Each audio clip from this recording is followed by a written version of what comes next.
I'm Gary Marcus, and I owned the Falls Creek Hydro Plant for 35 years.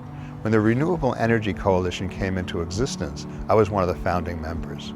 One of the strengths of our coalition is that we have a diversity of resources. We're not just hydro, we're wind, we're solar, we're biomass.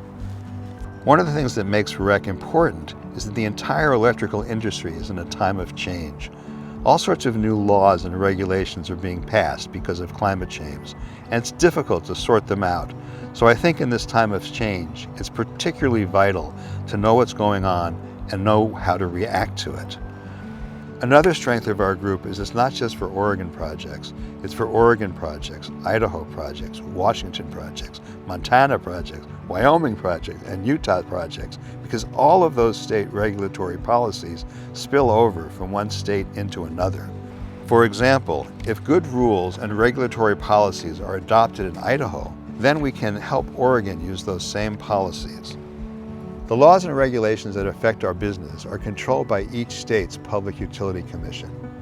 So if we want to operate our energy plants, we need to make sure we have fair prices and good terms set by those PUCs. That's why we focus on Oregon, Idaho, Montana, Washington, Wyoming, and Utah PUCs. For example, Idaho now limits energy contracts for solar plants to 2 years.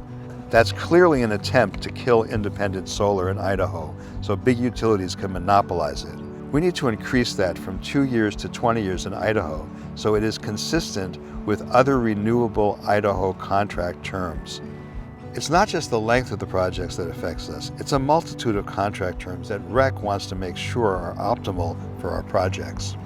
One of the looming issues we have to deal with is the increasingly onerous interconnection costs. For example, my Falls Creek project was connected to PacifiCorp for 35 years with a phone line, and we paid $30 a month.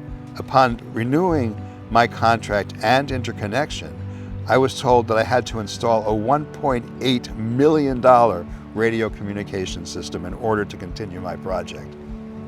In other words, my project went from $30 a month to $1.8 million in communication costs, which forced me to sell my project.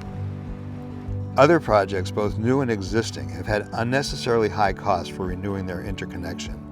REC is actively engaged to make sure that future interconnection policies lower interconnection costs and increase grid reliability.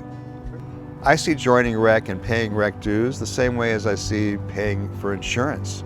You know, sometimes you don't need it for years, but then when you need it, it's there.